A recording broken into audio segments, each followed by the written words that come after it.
Olá, meu nome é Isabela Dreyer e, juntamente aos meus colegas Rafaela Viana, Sabriane Mendes e Nicolas Lee, iremos apresentar o seminário sobre carcinoma basocelular e espinocelular. Nosso trabalho seguirá a ordem de introdução, carcinoma basocelular, carcinoma espinocelular, diagnóstico, tratamento e caso clínico. Primeiramente, vamos dar uma pequena relembrada na histologia do sistema tegumentar. A pele é o maior órgão do corpo humano e possui diversas funções, como proteção contra micro-organismos, contra desidratação, atrito e radiação ultravioleta, percepção sensorial, síntese de vitamina D, termorregulação, excreção de íons e secreção de lipídios protetores.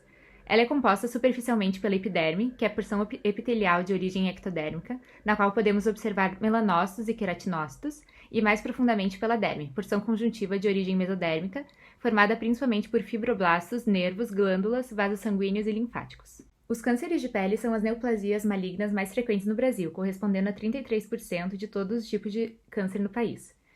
São provocadas pelo crescimento anormal e descontrolado das células que constituem a pele, sendo representadas basicamente por dois grupos: o melanoma, no qual os melanócitos são atingidos, e os cânceres de pele não melanoma, que por sua vez se divide em carcinoma basocelular e carcinoma espinocelular. O SEC e o CBC são responsáveis por aproximadamente 177 mil novos casos de doença por ano, no qual o CBC representa 70% do total de casos de câncer de pele. Portanto, fica claro que o diagnóstico e tratamento precoce dessas neoplasias se torna extremamente necessário. Agora, abordando o carcinoma basocelular, vou iniciar com uma pequena introdução e apresentar alguns dados epidemiológicos para entendermos a importância do estudo dessa doença. Além disso, vou explicar sua patogênese e histologia para então apresentar seus padrões clínicos. O carcinoma basocelular, ou CBC, é um tumor constituído de células morfologicamente semelhantes às células basais da epiderme, que apresenta crescimento extremamente lento e capacidade invasiva bem localizada, porém destrutiva. E uma das suas principais características é o fato de não provocar metástases. Sobre os dados epidemiológicos. O carcinoma basocelular é o câncer de pele mais comum em humanos. Os homens geralmente têm taxas maiores de CBC do que as mulheres, sendo a relação de casos de 2 para homens para 1 caso para mulheres.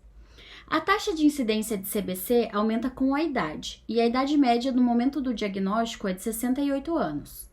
A mortalidade relacionada ao CBC é muito rara e ocorre principalmente em pacientes imunocomprometidos e indivíduos com síndrome do nevo basocelular.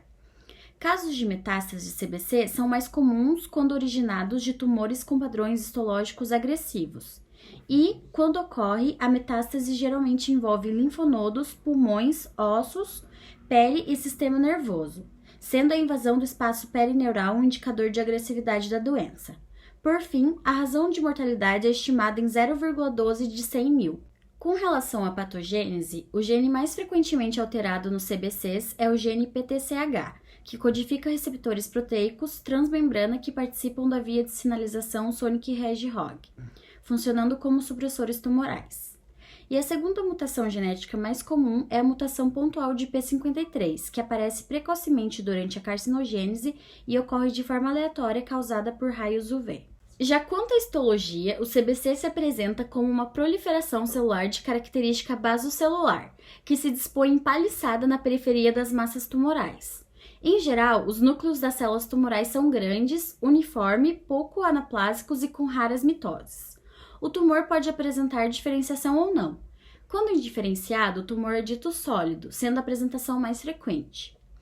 E a velocidade de crescimento do tumor é lenta, porém a multiplicação das células neoplásicas é rápida, assim como a velocidade de morte dessa célula. Nesse slide estão apresentados os padrões histológicos de maior agressividade dos CBCs. Agora, sobre os padrões clínicos dos CBCs. A lesão mais característica é a lesão perolada, que nada mais é do que uma lesão papulosa, translúcida e brilhante, de coloração amarelo palha, sendo muitas vezes a lesão perolada a única manifestação do CBC. Outras vezes, o aspecto peroláceo ocorre na borda da lesão, que cresce centrifugamente. Em outras ainda, a perolácea cresce de tal forma que acaba tornando-se uma lesão nodular, com discretas telangiectasias em sua superfície, sendo que essa lesão nodular pode, mais cedo ou mais tarde, ulcerar-se. Em torno das lesões não há inflamação, ou seja, as lesões estão fixadas em pele sã, não havendo, geralmente, comprometimento ganglionar ou sistêmico. A localização mais comum de aparecimento das lesões é na região cefálica, seguida do tronco e finalmente dos membros. A seguir, vou discorrer sobre as manifestações clínicas mais comuns de CBC, iniciando com a lesão papulonodular, globosa ou nódulo-cística, que é a mais comum. Nela, a lesão se inicia como uma pápula de alguns milímetros, com aspecto perolado. Após anos, essa pápula cresce e toma uma forma globosa ou nodular, que pode medir vários centímetros e que, se não for tratada, certamente ulcerará. Já a lesão ulcerada pode surgir já como uma pequena úlcera ou em consequência do crescimento da forma globosa. Ela apresenta inflamação mínima e secreção serosa praticamente inexistente. Há também a lesão tenebrante, que também é ulcerada, porém realiza invasão rápida, provocando grande destruição na pele, podendo invadir até mesmo a calota craniana e o sistema nervoso central. Outra lesão é em plano cicatricial, sendo uma lesão relativamente superficial e que cresce centrifugamente, de modo que a parte central apresenta um aspecto cicatricial e a periferia se apresenta com bordas peroladas. Nessa lesão podem ocorrer microulcerações com cicatrização posterior, e ela é relativamente comum na região orbitária e lembra muito a recidiva de pacientes submetidos a retalho.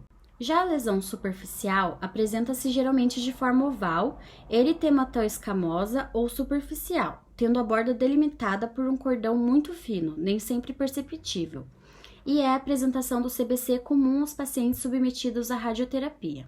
Por fim, há a lesão que ocorre na síndrome do nevo basocelular, que é caracterizada pelo aparecimento, ainda na infância, de tumores que com a idade aumentam consideravelmente em número e em tamanho, sendo que esses tumores podem lembrar nevos ou fibromas.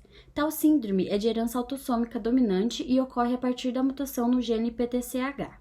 Agora, a gente vai falar um pouco sobre carcinoma espinocelular.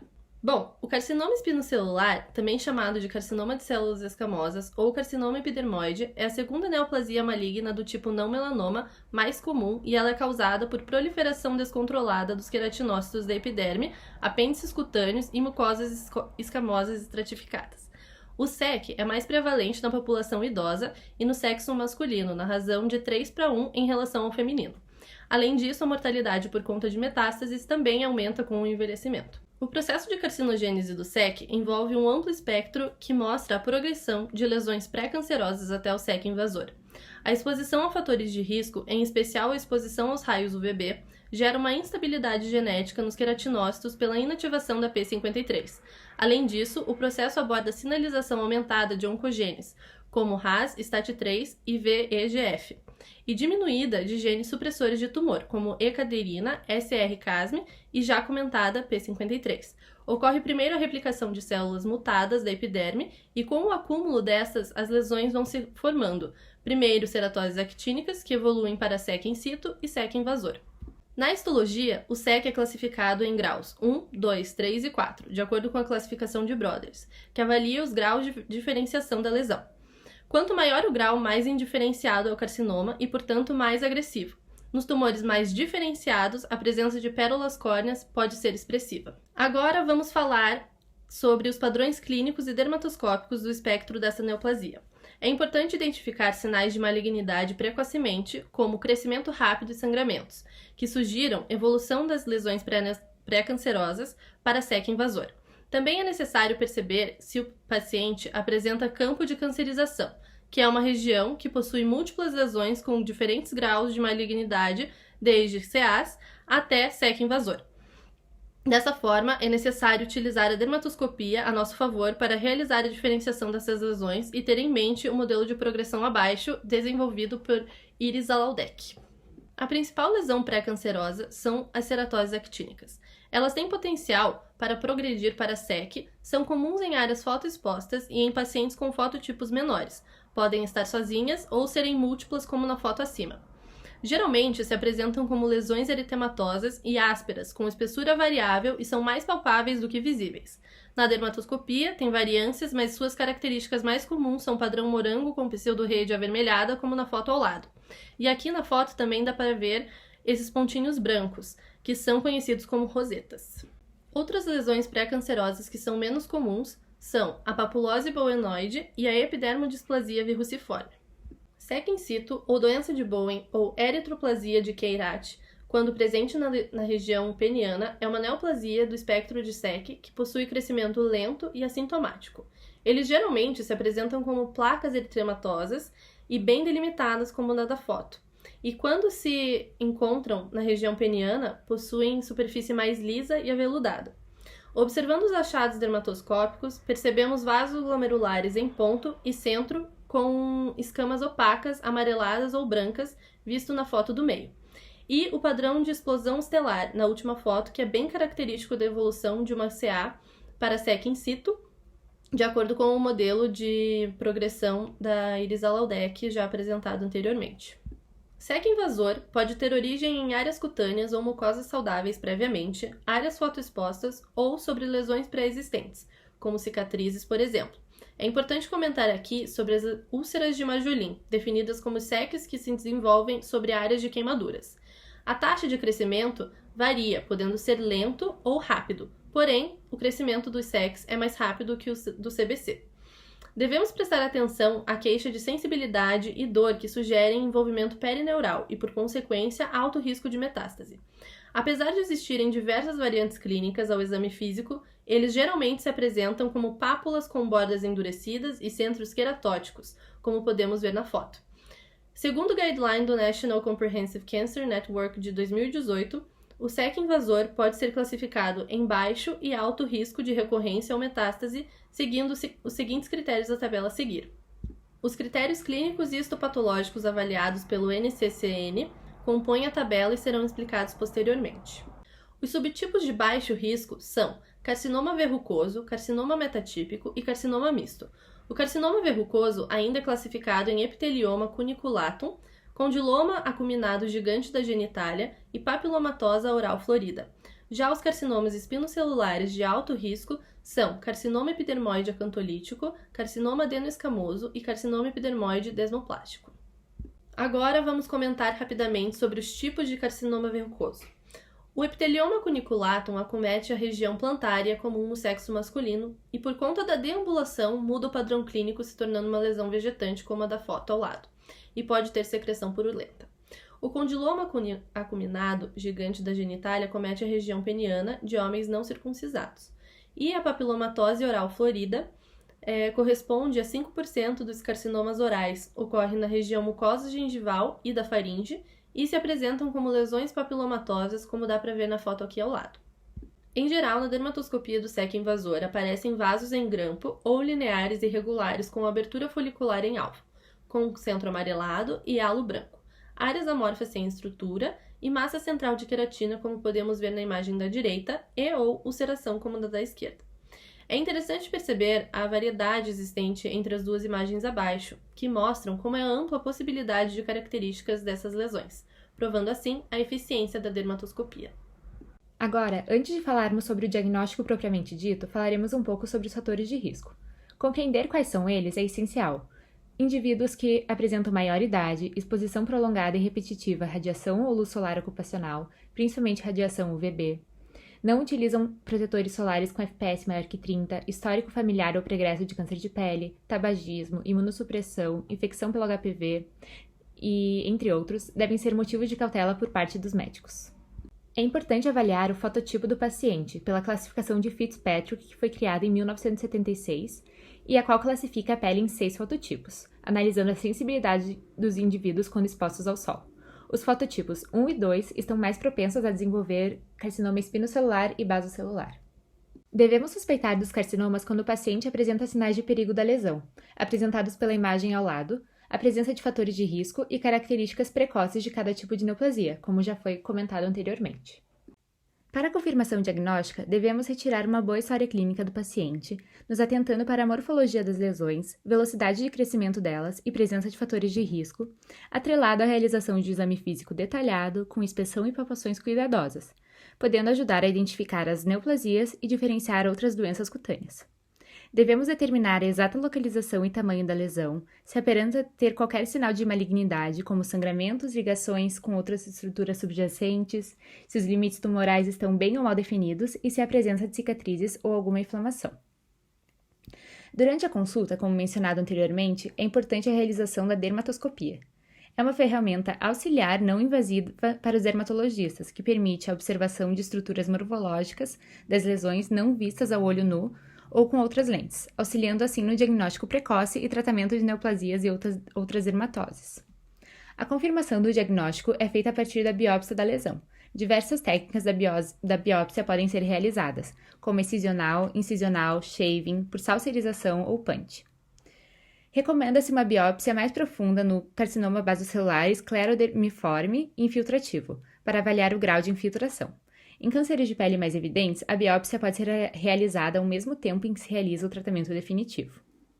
A descrição da biópsia deve incluir a avaliação do subtipo histológico, seu grau de diferenciação, profundidade da lesão, nível de invasão, outros tipos de invasão como músculo, vascular, linfonodal, margens positivas e estadiamento. No SEC, a avaliação da profundidade do tumor pode ajudar a definir um prognóstico.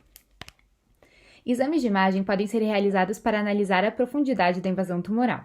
Os mais utilizados são raio-x, ultrassom de partes moles, tomografia computadorizada ou ressonância magnética. E a microscopia confocal a laser realiza a análise microscópica do tecido em vivo e é utilizado para monitoramento da neoplasia ou da resposta terapêutica. Pode futuramente substituir a biópsia, pois é um recurso não invasivo e mais rápido. A imagem apresentada a seguir descreve o método, a indicação, o tipo de amostra obtida, a técnica anestésica e o fechamento de cada tipo de biópsia. Na curetagem, utilizamos um instrumento conhecido como cureta, com extremidade arredondada e cortante. Ela retira vários e pequenos fragmentos de pele, cicatriza muito rapidamente e não possui necessidade de sutura. Entretanto, ela não permite a remoção de partes profundas da pele. Nos casos de tumores pequenos superficiais e em áreas de baixo risco, pode ser curativa, principalmente quando associada a cauterização elétrica ou química subsequente. Já no shaving, a lesão a ser tratada é seccionada paralelamente à superfície da pele com o uso de lâmina de bisturi ou tesoura muito fina, geralmente complementado com eletrocoagulação. Para esse procedimento, utiliza-se anestesia local. As indicações são para o tratamento de verrugas, acrocórdons, névos, corno cutâneo, carcinomas basocelulares e espinocelulares de pequeno tamanho, e o material retirado pode ser enviado para análise patológica.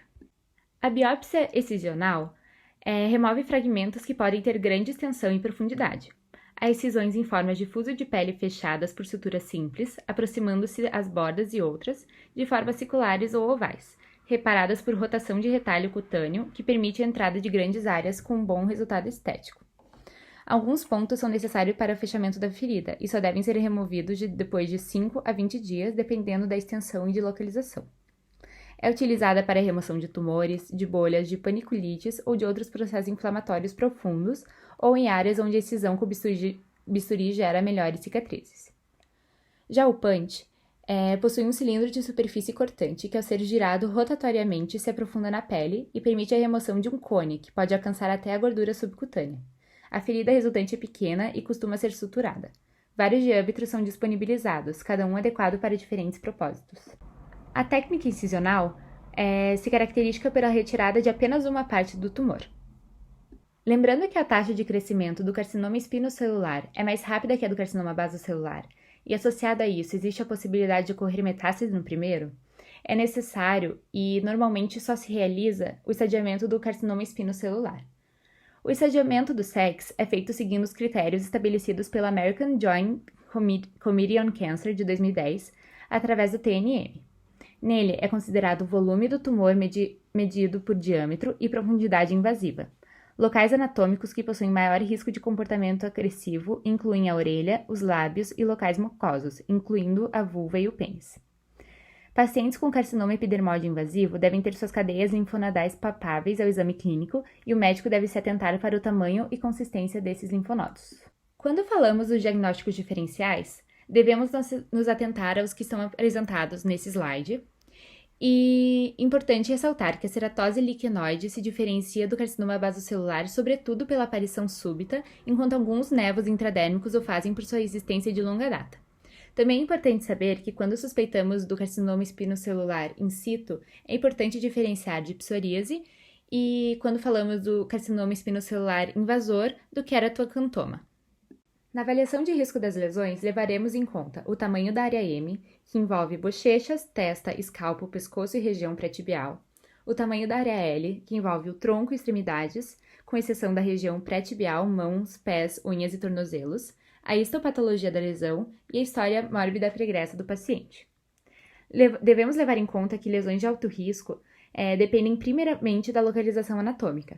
Tumores de qualquer tamanho localizados em áreas de risco da face, como região central, nariz, lábios, pálpebras, sobrancelhas, região periorbital, queixo, mandíbula, orelhas, regiões pré- e pós-auricular e têmporas, em mãos ou pés, são mais graves.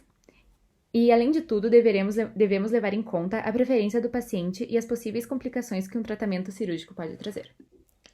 Depois de falar sobre a definição, aspectos histológicos, fatores de risco e classificação, vamos falar um pouquinho sobre o tratamento do SEC e do CBC, que consiste basicamente na remoção completa do tumor, preservando a funcionalidade, integridade e a estética do tecido. Os tratamentos podem ser cirúrgicos, como a excisão cirúrgica padrão, a cirurgia micrográfica de Mohs, a eletrodissecção e curetagem e a criocirurgia, e até mesmo tratamentos não cirúrgicos, agentes tópicos, radioterapia e terapia fotodinâmica. A indicação do tratamento deve ser levada em conta o baixo ou alto risco da lesão, principalmente em relação à taxa de recorrência, e fatores externos do próprio paciente, como a tolerabilidade ao tratamento, comorbidades do paciente e o aspecto financeiro também. Dos tratamentos cirúrgicos, nós temos então a excisão cirúrgica padrão, que basicamente consiste numa cirurgia, uso de bisturi com anestesia local, em que há a remoção do tumor com a margem ali ao redor do tumor de 4 a 5 milímetros. E só no pós-operatório que haverá a variação da margem. E basicamente apenas 1% da margem é que será avaliada. O defeito cirúrgico será corrigido aproximando as bordas laterais, podendo ser utilizado também retalho de tecidos adjacentes ou enxertos de pele.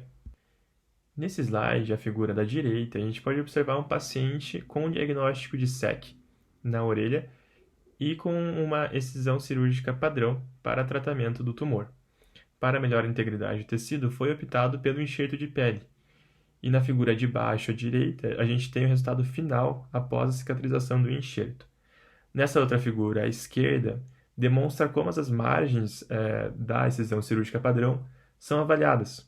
Basicamente, são feitos pequenos cortes da peça e apenas 1% do total da peça é avaliado. As indicações da excisão cirúrgica padrão estão relacionadas aos CBCs de alto e baixo risco, sendo que a de alto risco deve-se retirar uma margem maior, principalmente pelo risco de uma maior invasão do tecido e uma alta taxa de recorrência, e SECs de baixo risco com até 6 milímetros de diâmetro. As vantagens desse procedimento envolvem principalmente o baixo custo, é um procedimento bem tolerado pelos pacientes e tem resultados cosméticos e funcionais satisfatórios. Uma segunda e não menos importante terapia cirúrgica é a cirurgia micrográfica de Mohs, que é um procedimento cirúrgico com remoção da lesão e avaliação de 100% da margem periférica e profunda do tecido retirado durante a cirurgia. Dessa forma, o médico consegue observar as regiões que ainda possuem células neoplásicas e retirar uma nova margem de tecido, como representado aqui na imagem à direita. Dessa forma, a cirurgia micrográfica de Mohs tem uma preservação maior do tecido saudável e, dessa forma, tem um resultado cosmético maior. Ela está indicada para a maioria das lesões, CBC de alto e baixo risco, SEC de baixo e alto risco, embora, caso haja um paciente com CBC de baixo risco, o uso da excisão cirúrgica padrão é mais barato, é mais rápido e não exige uma técnica especializada. E a taxa de eficiência, de eficácia, é a mesma que a cirurgia micrográfica de Mohs. Nessa figura à direita, pode-se observar que as margens retiradas da excisão cirúrgica é bem maior quando comparada à cirurgia de Mohs, preservando assim tecido mais saudável caso a cirurgia ocorra no rosto, por exemplo. Após a exposição desses dois tratamentos cirúrgicos principais, a cirurgia padrão e a cirurgia micrográfica de Mohs, fica a dúvida: qual desses dois tratamentos é melhor? Segundo esse estudo prospectivo holandês, 486 pacientes com CBC foram randomizados a essas duas terapias, a excisão cirúrgica padrão e a cirurgia de Mohs. Esse estudo teve um segmento de aproximadamente 10 anos, e os resultados foram de 7,8% de recorrência para aqueles pacientes submetidos à cirurgia micrográfica de Mohs e 9,6% para aqueles pacientes submetidos à excisão cirúrgica padrão, demonstrando assim uma superioridade da cirurgia de Mohs, principalmente ao que tange a taxa de recorrência. Além da excisão cirúrgica padrão e da cirurgia micrográfica de Mohs, temos também a eletrodissecção e a curetagem, que consiste basicamente na raspagem da lesão com uma cureta até uma camada firme da derme, com consequentes desnaturação da área por eletrodissecção, com eletrocautério, que vai cauterizando a lesão.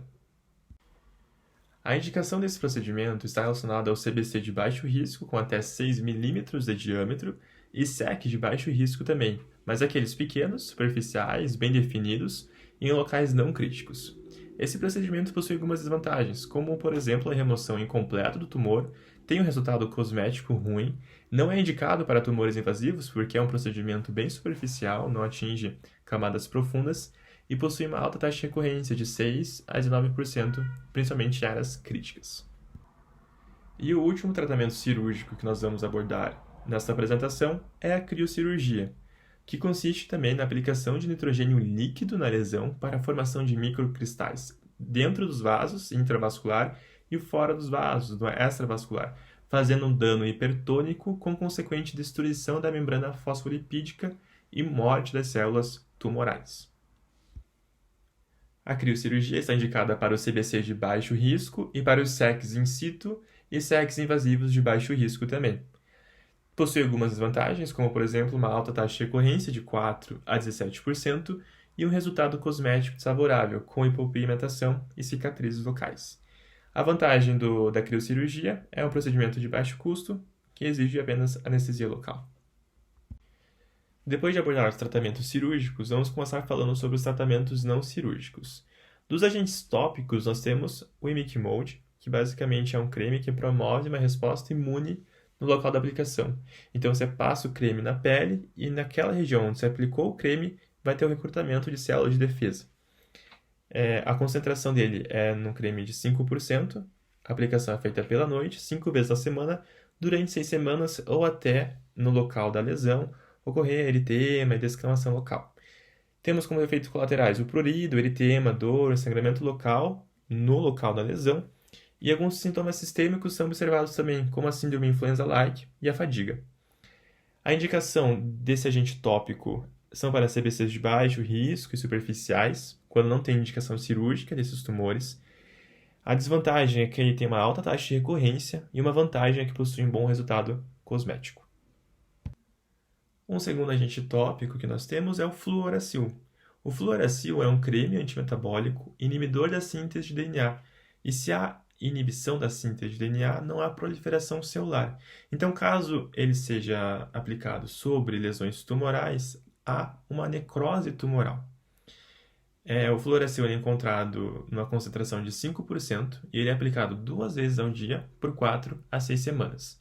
De efeitos colaterais, ele deixa uma cicatriz no local da aplicação de 9 a 16% das pessoas que utilizam esse creme, monicolise, telangiectasias, pefigóide bolhoso e de efeito colateral cardiovascular, se tem uma isquemia cardíaca.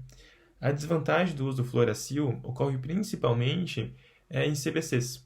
Caso se trate um CBC com fluoracil, se ele vier a aparecer novamente, ou seja, se ele for recorrente, ele tende a ser um pouco mais agressivo devido ao uso desse agente tópico.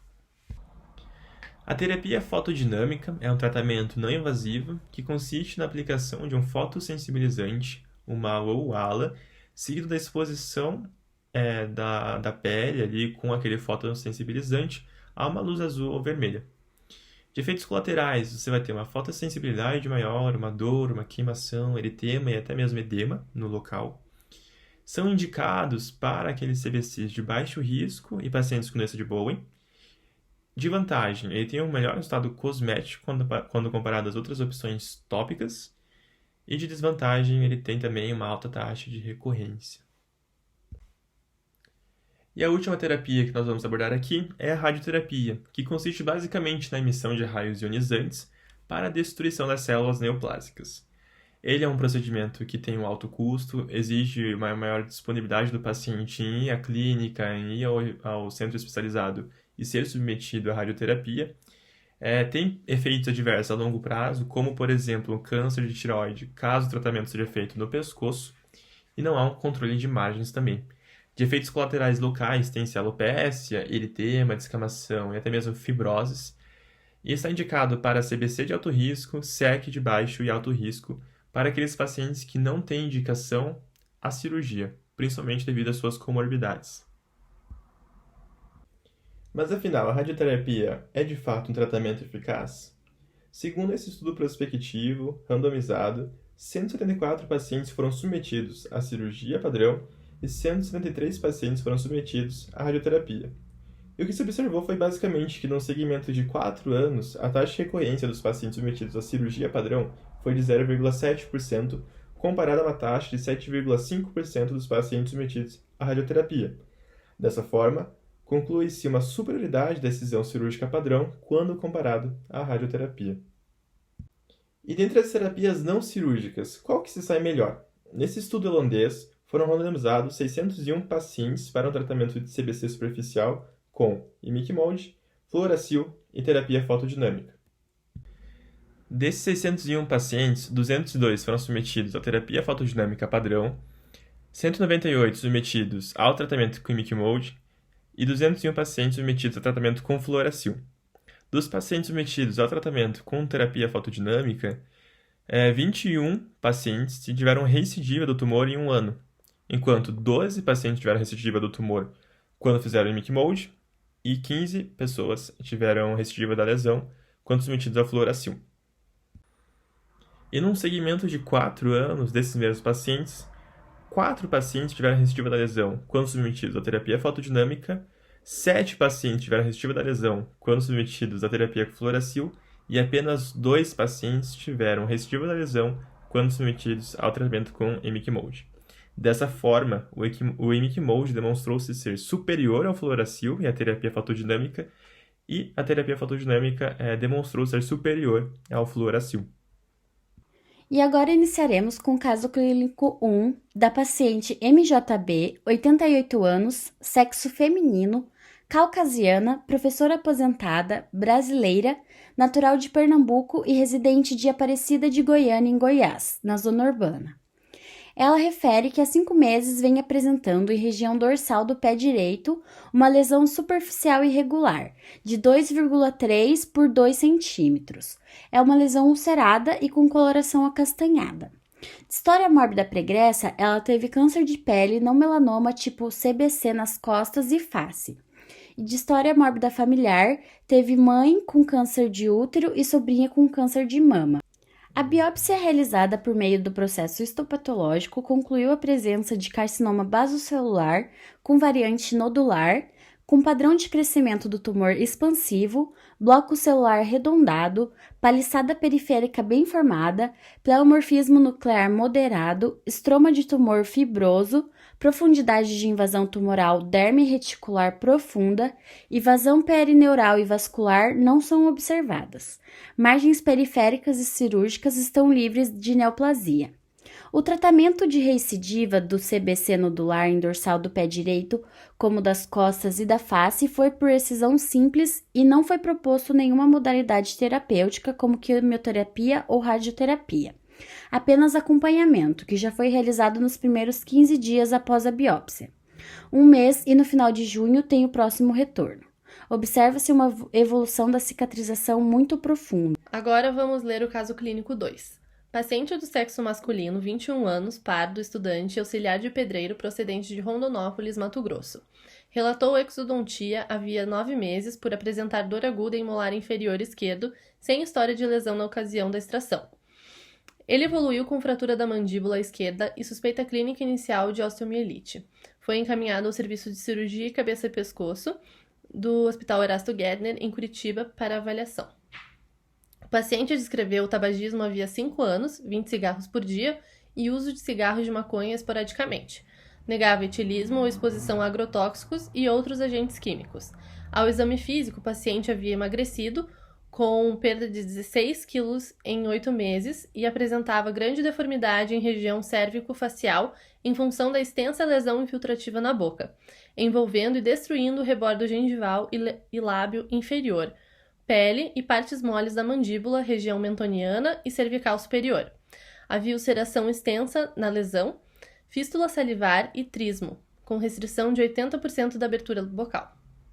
Na horoscopia foram evidenciados lesão úlcero-infiltrativa em região jugal esquerda, rebordo gengival inferior, trígono retromolar e assoalho de boca à esquerda. Clinicalmente, não possuía linfonodos cervicais suspeitos. Os achados da radiografia panorâmica e da tomografia computadorizada estão descritos abaixo. Foi realizada biópsia incisional, sob anestesia local, e o exame histopatológico revelou SEC moderadamente diferenciado e invasor. O paciente foi encaminhado para tratamento combinado de quimioterapia e radioterapia pela irressecabilidade do tumor. Na quimioterapia, foi submetido a 2 ciclos com cisplatina e 5-fluoracil com diminuição da lesão. A radioterapia foi feita de forma concomitante, utilizando o hiperfracionamento. O paciente abandonou o tratamento durante a radioterapia e evoluiu com óbito após 2 meses do último contato. Por fim, gostaríamos de fazer agradecimentos especiais ao Dr. Roberto Gomes Tarlé por ter nos auxiliado na realização do relatório e por disponibilizar artigos científicos sobre o assunto, e aos professores da disciplina da técnica operatória. Muito obrigada!